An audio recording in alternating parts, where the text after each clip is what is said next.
नमस्कार, एक बार फिर से स्वागत करती हूँ सभी का संस्कृत नमः संस्कृताय चैनल पर। ऋग्वैदिक सूक्त पढ़ने के क्रम में आज हम नासदीय सूक्त पढ़ेंगे। नासदीय सूक्त जो कि आपके दर्शन का मुख्य विषय है। अगर आप दर्शन के विद्यार्थी रह चुके हैं, दर्शन आपने पढ़ा है, तो आप बिल्कुल इसके बारे में समझ पाएंगे। अगर नहीं पढ़ा है तो कोई बात नहीं, आप कुछ मुख्य बातें तो इसमें समझ सकते हैं। दर्शन में क्या कुछ मुख्य है, आप इतना समझ सकते हैं। मैं थोड़ी सी व्याख्या आपको मंत्रों को पढ़ाने से पहले बताऊंगी कि दर्शन में क्या है, नासदीय सूक्त में क्या है। उसको आप नोट डाउन करना चाहें तो नोट डाउन कर ले, लेकिन पहले आप उसको ध्यान से सुने व समझें। और अगर दर्शन जिसने भी पढ़ रखा है उसके लिए तो आसान हो जाएगा, वो आसानी से इसको समझ पाएंगे। तो आइए जानते हैं हम दर्शन के बारे में और नासदीय सूक्त के बारे में कुछ मुख्य बातें। दर्शन का मुख्य उद्देश्य चरम लक्ष्य मोक्ष की प्राप्ति, तत्व की प्राप्ति, मुक्त होना, बंधनों से छुटकारा प्राप्त करना, परम सत्य का साक्षात्कार करना, परम तत्वों को जानना, ये सारा दर्शन का विषय है। फिर से रिपीट करती हूँ, दर्शन का मुख्य उद्देश्य है चरम लक्ष्य मोक्ष की प्राप्ति, तत्व की प्राप्ति, मुक्त होना, बंधनों से छुटकारा प्राप्त करना, परम सत्य का साक्षात्कार करना, परम तत्व को जानना, ये सारा दर्शन का विषय है। दर्शन में मुख्य रूप से एक बात पर विचार किया जाता है कि इस सृष्टि की उत्पत्ति कैसे हुई। ये दर्शन का ये भी मुख्य विषय है कि इस सृष्टि की उत्पत्ति कैसे हुई, इस संसार का निर्माण कैसे हुआ, कौन इसका निर्माता है, कैसे कैसे वह इसका निर्माण करता है। इस दृष्टि से 4-5 सूक्त बड़े ही महत्वपूर्ण माने जाते हैं, जिनमें सृष्टि प्रक्रिया का वर्णन है। एक है पुरुष सूक्त, हिरण्यगर्भ सूक्त, वाक सूक्त और सबसे महत्वपूर्ण सूक्त के रूप में नासदीय सूक्त की गणना होती है। दर्शन में हमने 2 शब्द कई बार सुने हैं, सत्कार्यवाद और असत्कार्यवाद। सत्कार्यवाद का अर्थ है कार्यं स्वकारणे पूर्वतः विद्यते इति वदन्ति तेषां वादः सत्कार्यवादः। कार्यं स्वकारणे पूर्वतः विद्यते इति वदन्ति तेषां वादः सत्कार्यवादः। अर्थात कार्य अपने कारण में पूर्व से ही विद्यमान रहता है। कार्य अपने कारण में पूर्व से ही विद्यमान रहता है, केवल वह प्रकट होता है, उसका प्रकटीकरण होता है, उसकी उत्पत्ति नहीं होती है। जैसे उदाहरण के माध्यम से हम समझें, ऊपर राख है, उसके नीचे अग्नि दबी हुई है, हमें अग्नि दिखाई नहीं दे रही। जैसे ही हम हवा करते हैं तो अग्नि निकल कर आती है, राख उड़ जाती है, अग्नि हमें दिखाई देने लग जाती है। अग्नि तो उसमें थी, यदि उसमें अग्नि नहीं होती तो उसका प्रकटीकरण नहीं हो सकता था। इसी प्रकार से जो सांख्य दर्शन के आचार्य हैं, उनका मानना होता है कि कार्य अपने कारण में सत है। समझ गए होंगे सत्कार्यवाद क्या है। सत्कार्यवाद कार्य अपने कारण में पूर्व से ही विद्यमान रहता है, वह प्रकट होता है, उसका प्रकटीकरण होता है, उसकी उत्पत्ति नहीं होती। जैसे हमने राख और अग्नि का उदाहरण दिया। दूसरा एक विषय है असत्कार्यवाद। सत्कार्यवाद का अभिप्राय है कि कार्य अपने कारण से पूर्व में विद्यमान नहीं था, वह उत्पन्न हुआ है। इसका अपोजिट, सत्कार्यवाद का बिल्कुल अपोजिट, उत्पन्न होना और प्रकट होना, इन दोनों चीज़ों में अंतर है। जो पहले से ही विद्यमान वस्तु है उसको प्रकाशित करना, वही सत्कार्यवाद है। और जो पहले से नहीं था उसका उत्पन्न होना, उसका दिखाई देना, उसका नया आविर्भाव होना, ये क्या है, असत्कार्यवाद। नासदीय सूक्त में इन दोनों का समान रूप से समन्वय किया गया है। नासदीय सूक्त में इन दोनों के बारे में ही आप पढ़ेंगे, सत्कार्यवाद व असत्कार्यवाद, दोनों को मिलाकर उसकी व्याख्या और एक नया संदेश सूक्त के माध्यम से हमें दिया गया है। अब नासदीय सूक्त को हम परिभाषित करें, नासदीय सूक्त के नाम को हम परिभाषित करें, नासदीय को हम परिभाषित करें तो अस्ति इति सत, न सत असत, न असत नासत, न असदस्य भावः नासदीय। फिर से रिपीट करती हूँ। अस्ति इति सत्, न सत् असत्, न असत् नासत्। और इसका क्या निकलेगा यहाँ पर निष्कर्ष? न असदस्य भावः नासदीय। नासदीय में छ प्रत्यय है, इसको भी नोट डाउन कर लें। नासदीय में छ प्रत्यय का प्रयोग किया गया है। नासदीय में पूछ सकते हैं कौन सा प्रत्यय है? नासदीय में छ प्रत्यय है। नासदीय में सत्कार्यवाद व असत्कार्यवाद दोनों शब्द छिपे हैं। इसके ऋषि हैं परमेष्ठी प्रजापति।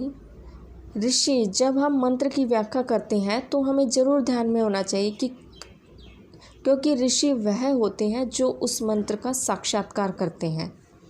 मंत्र का जो वर्ण्य विषय है, यद्यपि उसको देवता कहते हैं, किसी भी सूक्त का, किसी भी अध्याय का देवता उसका वर्ण्य विषय होता है, उसमें उसका प्रतिपादन किया गया है।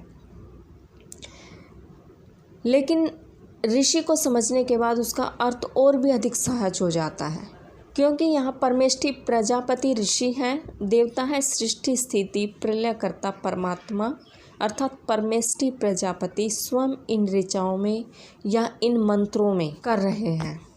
आपके सामने भी 2-4 लाइनों की व्याख्या है यहाँ पर, ये भी हम पढ़ लेते हैं।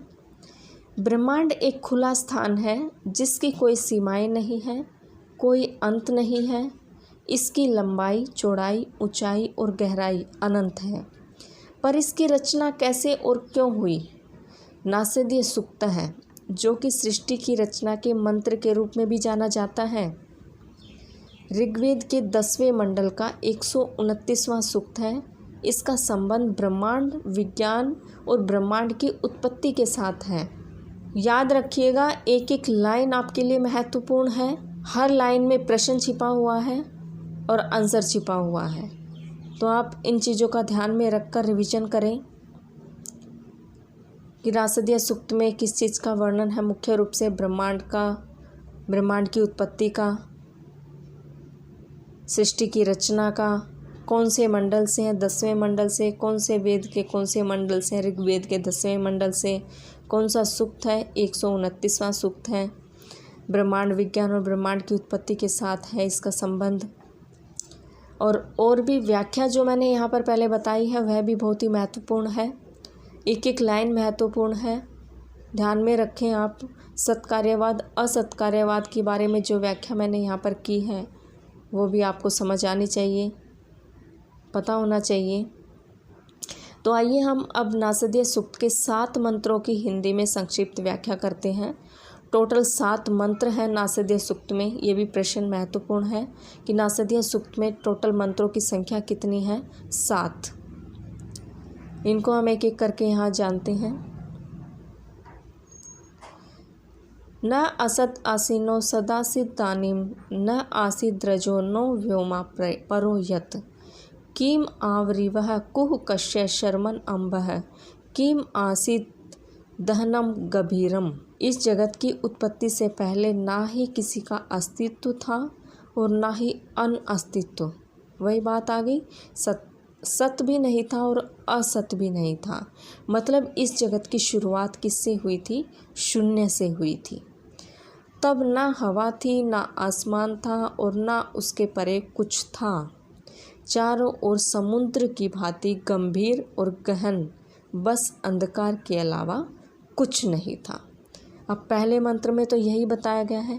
पहली पंक्ति में वर्णनात्मक तथा दूसरी पंक्ति में आपके प्रश्न पूछे गए हैं। ठीक है, यहाँ पर रजो का यहाँ पर अर्थ है पदार्थ। पदार्थ में क्या आ जाता है? न ही यहाँ पर सत है और न ही असत था, न ही सत था और न ही असत था। नो व्योमा परोयत, कि जो अंतरिक्ष के परे है। अंतरिक्ष के परे क्या क्या है? सूर्यमंडल, तारामंडल, ये सब अंतरिक्ष के परे हैं। ये सब देखकर हम आश्चर्यचकित हो जाते हैं कि इनके रचयिता कौन है, ये किस प्रकार से आए। किम आवरिवः,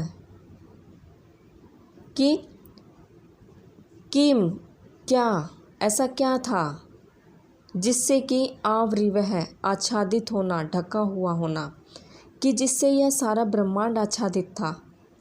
कुह कुत्र, कहाँ, कश्य, किसका, शर्मन, शरण में, अम्ब है, अम्ब है का मीनिंग होता है माता या जिससे उत्पन्न हुआ जाए, ठीक है। तो दहनम, गंभीरम, गहन और गंभीर। तो क्योंकि यह पहला श्लोक है तो यहाँ पर क्या किया गया है, प्रश्न किया गया है कि न तो यहाँ पर सत था और न ही असत था, मतलब इस जगत की शुरुआत शून्य से हुई है। तब न हवा थी, न पानी था, न आसमान था, न उसके परे कुछ था।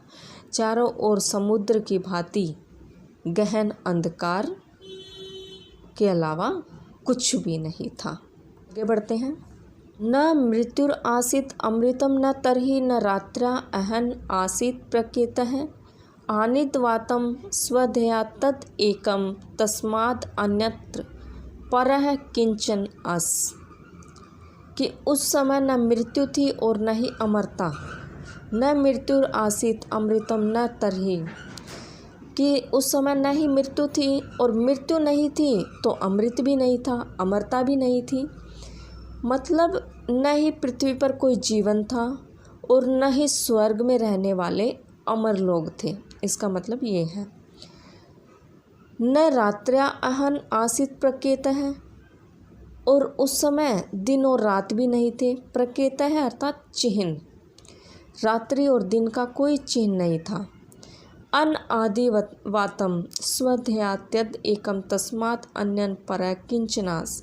उस समय बस एक अनादि पदार्थ था जिसे प्रकृति कहा गया है, मतलब जिसका आदि या आरंभ न हो। आनिद अवातम, अवातम बिना वायु के, वातम वायु, अवातम बिना वायु के, ठीक है। मतलब जिसका आदि आरंभ न हो और जो सदा से बना चला आ रहा हो।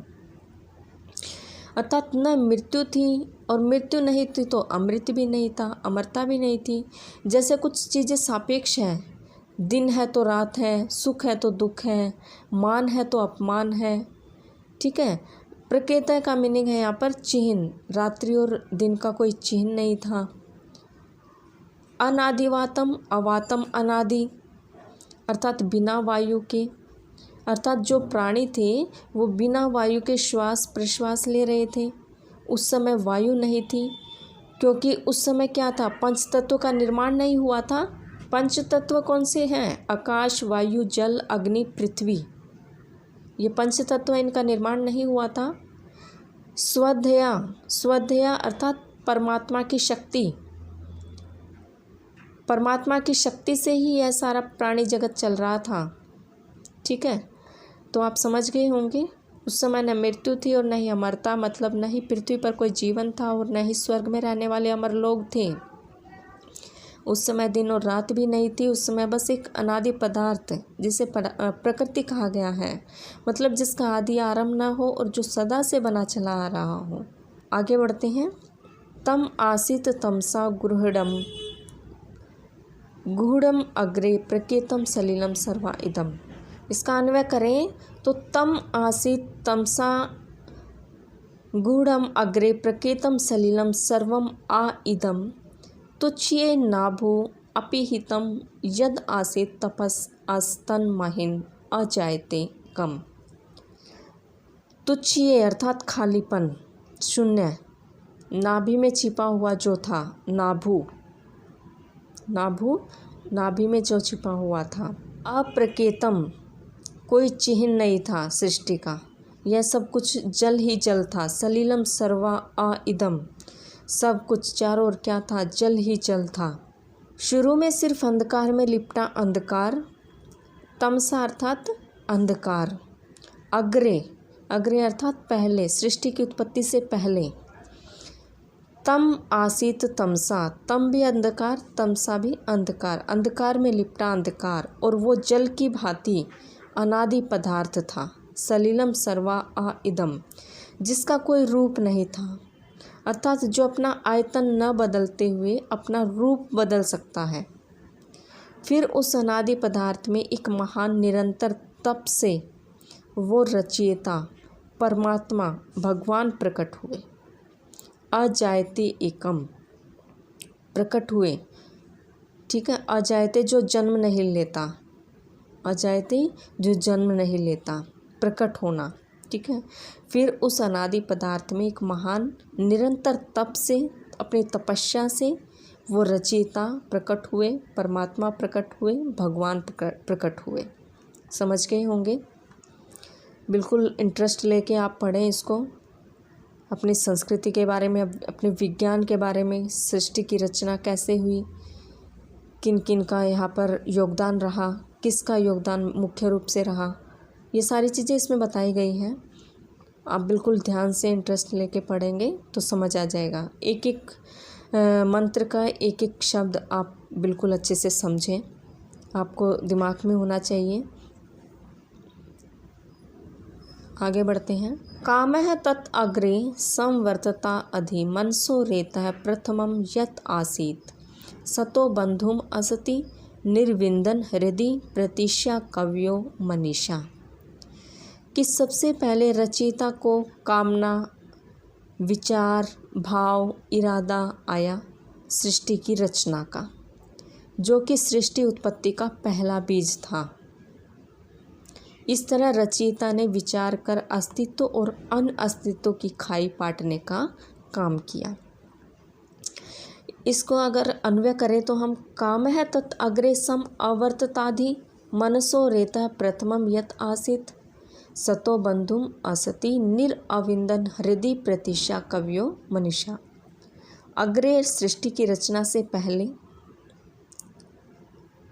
काम है अर्थात ईश्वरीय इच्छा, काम है का मतलब है यहाँ पर ईश्वरीय इच्छा। परमात्मा के मन में एक इच्छा उत्पन्न हुई जो सृष्टि की उत्पत्ति का क्या था, मूल बीज था। ब्रह्मा के मन में, मनसा अर्थात ब्रह्मा के मन में। देखिए ऋषि मुनियों ने यह माना कि मानो ईश्वर की इच्छा ही सृष्टि का उत्पत्ति का मूल बीज था। कव्य है, कव्य है का मतलब यहाँ पर क्या है, कव्य का मतलब यहाँ पर कवि नहीं है। कवि अर्थात ऋषि मुनि, महात्मा लोग, और मनीषा, मनीषा भी मुनियों के लिए मन की इच्छा। और प्रतीक्षा, प्रतीक्षा अर्थात किसी विषय को अलग अलग करके देखना। यहाँ पर किया गया ना, खाई को पाटने का काम किया, अलग अलग करके देखना। प्रतीक्षा अर्थात सारे पक्षों को अच्छी तरह से समझ के उसका प्रतिपादन करना। ऋषि मुनियों ने अपनी निर्मल बुद्धि के द्वारा अपने हृदय रूपी अंतरिक्ष में, हृदय रूपी अंतरिक्ष में उसका ठीक ठीक प्रकार से क्या किया, विवेचन किया, प्रतीक्षा, उसका प्रतिपादन किया। उसको बांधने वाले तत्वों को अदृश्य ब्रह्मांड में जाकर उसको जाना कि वो किस प्रकार से बंधा हुआ है, अर्थात दृश्य और अदृश्य संसार को जोड़ने का काम उन मनुष्यों ने किया। समझ गए होंगे कि सृष्टि की उत्पत्ति का पहला बीज क्या था, परमात्मा की इच्छा। परमात्मा जो ब्रह्मा है, ब्रह्मा जी ने जो परमात्मा भगवान प्रकट हुए, उनके मन में कामना, इच्छा पैदा हुई। क्योंकि कोई भी कार्य जब हम करना चाहते हैं तो पहले तो इच्छा ही जागृत होती है ना मन में। तो वही चीज़ ब्रह्मांड की उत्पत्ति की इच्छा इनके मन में पैदा हुई। अगला मंत्र देखते हैं।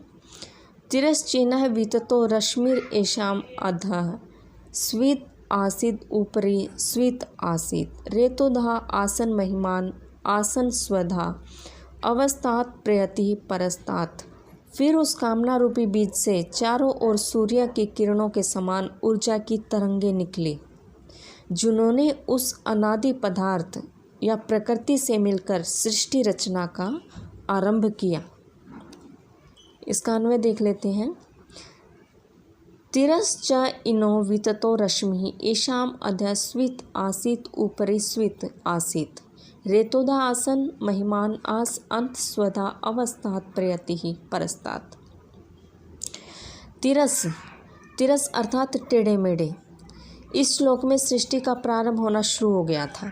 ठीक है, यहाँ पर उन्होंने परमात्मा प्रकट हुए। चौथे मंत्र में फिर उनके मन में इच्छा पैदा हुई सृष्टि की निर्माण की।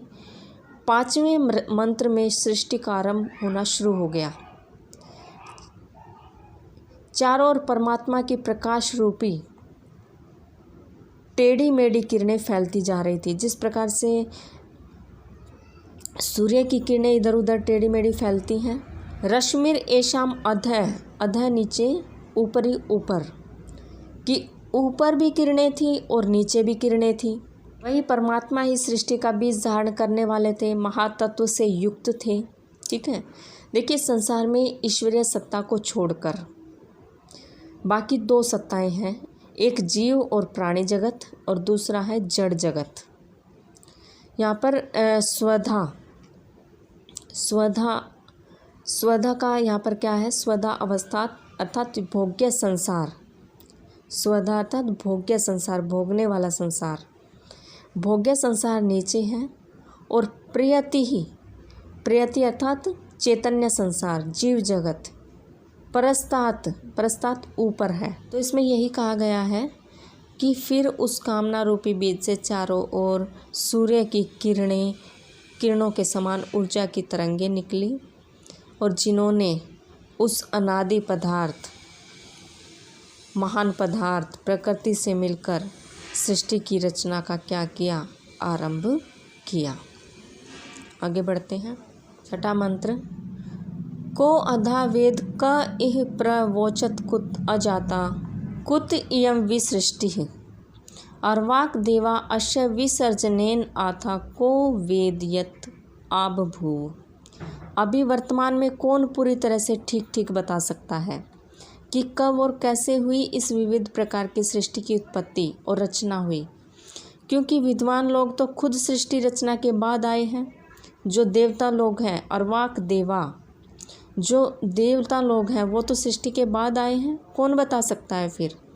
अतः वर्तमान समय में कोई ये दावा करके ठीक वर्णन नहीं कर सकता कि सृष्टि बनने से पूर्व क्या था और इसके बनने का कारण क्या था, कोई भी नहीं बता सकता। को अधा वेद क इह प्रवोचत कुत अजाता कुत इयं विसृष्टि अर्वाक देवाश्य विसर्जनेन आधा को वेदयत आबभूव। कौन इसको पूरी तरह से जानता है। को अधा वेद अर्थात जानना। कौन इसको बता सकता है। क इह प्रवोचत, अजाता हम कहाँ से आए, अजाता हम कहाँ से आए। कुत इयं विसृष्टि विविध प्रकार की, नाना प्रकार की सृष्टि की उत्पत्ति कहाँ से हुई। अर्वाक देवाशय विसर्जनेन अथा को वेदयत आबभूव। अर्वाक देव अर्थात देवता लोग भी इसका वर्णन नहीं कर सकते। देवता भी इसका वर्णन नहीं कर सकते क्योंकि वे भी सृष्टि के उत्पत्ति के बाद आए हैं। को वेदयत आबभूव, को वेदयत आबभूव कि कौन इसको जानता है, कौन इसको बता सकता है, अर्थात कोई भी इसको नहीं बता सकता, कोई भी इसका वर्णन नहीं कर सकता। तो इसमें यही बताया, छठे मंत्र में यही बताया है, कोई भी इसका वर्णन नहीं कर सकता। आगे बढ़ते हैं। अंतिम मंत्र है यह। इयं विसृष्टिर्यत् आबभूव यदि वा दधे यदि वा न यो अश्याध्यक्षः परमे व्योमंसो अंग वेद यदि वा न वेद। सृष्टि रचना का स्रोत क्या है। विसृष्टि अर्थात जो नाना प्रकार की सृष्टि है, इसका स्रोत क्या है। आबभूव किससे उत्पन्न हुई है, कौन है इसका कर्ता धर्ता। सृष्टि का संचालक अश्याध्यक्ष है, अवलोकन करता ऊपर कहीं स्वर्ग में बैठा है। हे विद्वानों, उसको जानो। तुम नहीं जान सकते तो कौन जान सकता है। इसका अन्वय देख लेते हैं एक बार। इयं विसृष्टि यत् आबभूव यदि वा दधे यदि वा न यो अश्याध्यक्षः परमे व्योमंत सो अंग वेद यदि वा न वेद। अंत में ऋषि विनम्रतापूर्वक कह रहे हैं कि ये विभिन्न प्रकार की सृष्टि उत्पन्न हुई कि इसको वही धारण करता होगा, जो नाना प्रकार की सृष्टि है वही धारण करता होगा, वही चलाता होगा, क्योंकि किसी भी चीज़ का संचालन करना, उसको मेंटेन रखना बहुत ही महत्वपूर्ण व कठिन होता है। जो इस संसार का अध्यक्ष है, अस्य अध्यक्ष है, यो जो इसका अध्यक्ष है, जो इस संसार का सृष्टि का अध्यक्ष है या संचालक है, परमे व्योमंसो, परम जो परम लोक में या धूलोक में, व्योम धूलोक आकाशलोक, जो परमलोक और धूलोक में जहाँ भी विद्यमान होगा वही इस सृष्टि के विषय में क्या होगा, जानता होगा। वेद अंग वेद अर्थात जानता होगा। यदि वान न वेद, और पता नहीं वह भी जानता होगा कि नहीं होगा। अर्थात यह भी बड़ा ही रहस्यवाद विषय है कि हम यहाँ भी ये कंक्लूजन नहीं लगा सकते, यहाँ भी यह हमें पता नहीं है कि वो भी जानता है कि नहीं जानता है। अर्थात यह रहस्यवाद विषय है। तो इस प्रकार से ये सातों मंत्रों की व्याख्या हमने कर दी है। इसमें ब्रह्मांड की उत्पत्ति के विषय में कुछ हमने जाना। उम्मीद करती हूँ सातों मंत्र आपको समझ में आ गए होंगे। इनको 2 या 3 बार वाचन करें, आपके दिमाग में बिल्कुल अच्छे से बैठ जाएंगे ये, और इनकी व्याख्या सहित अन्वय करने की कोशिश करें। नोट डाउन कर लें आप, 2 या 3 बार पहले वाचन करें, श्रवण करें अच्छे से, फिर वाचन करें, फिर इनको नोट डाउन करें, तो ये समझ में आ जाएंगे। उम्मीद करती हूँ आज की वीडियो में आप